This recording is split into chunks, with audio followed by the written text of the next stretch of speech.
Hey guys, Koukun here, coming at you from an investment property here in the city of Port Colborne. So I think it's important for us to share with you what are some of the real estate transactions currently happening when it comes to investment properties.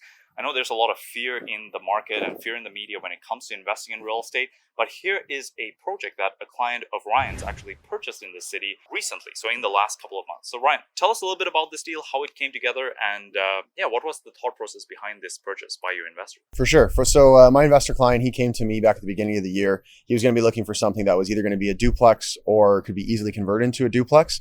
He was looking because, the market was depressed, rates were high, which he thought would be a good time to kind of buy something at a lower value. And we ended up coming across this beautiful brick bungalow here that we were able to get for a little under $500,000. Already had a finished basement. Main floor was ready to go, just needed to add some laundry. So very easy conversion, and able to get them all into the property for, a little under $550,000. So that was awesome. Yeah. All right. So let's go check out the property and we'll show you the basement of this property. And we'll talk a little bit about the numbers in terms of the renovation cost, the rents, and how it all turned out. Check it out.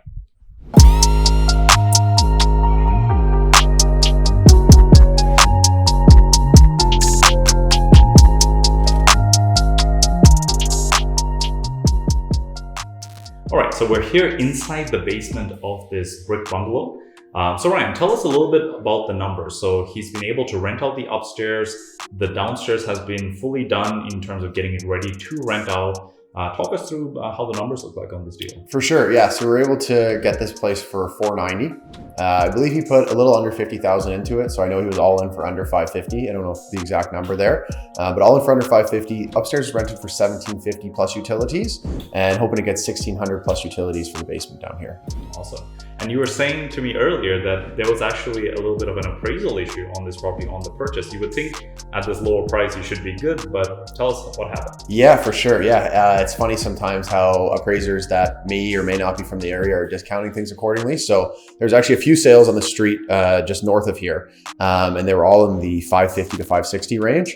However, these homes backed onto what is currently a park. So the appraiser was heavily discounting this property because those homes were back onto a park, so better location, everything like that.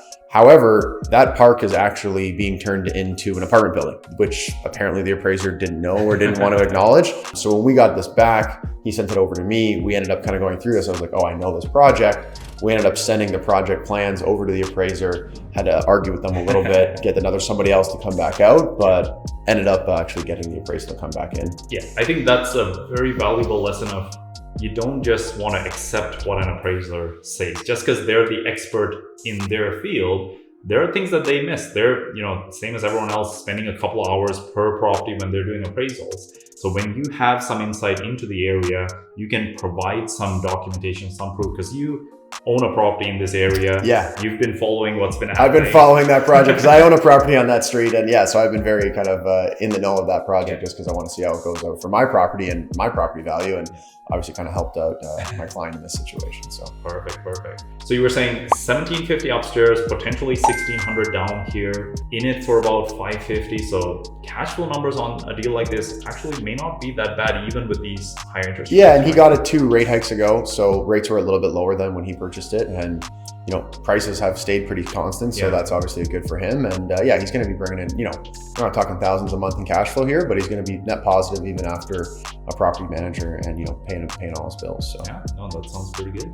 So on this project, you mentioned he kept the renovation under 50 grand. Now, for those of you who've been watching, that sounds a lot lower than our typical sort of conversion project. How was he able to keep his costs low? For sure. So, a few big things was the laundry area that is now the kitchen that's right behind us there. The existing cabinetry was already there. They basically had it like a really nice laundry setup, and we just swapped out where the dryer was for a stove. Oh, wow. So didn't have to really do any electrical, didn't have to do any new cabinetry, which really helped keep costs down. Bathroom was already existing, didn't have to touch that at all. Okay. And then the floor was, as you see it here, was already finished.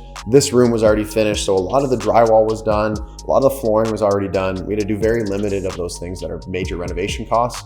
Really just, add a couple walls and one room, I think we had to finish the ceiling. So. And you added laundry upstairs, kind of separated it. Yeah. Other than that, upstairs, unfortunately, we can't see it today, but it was in really, really good shape.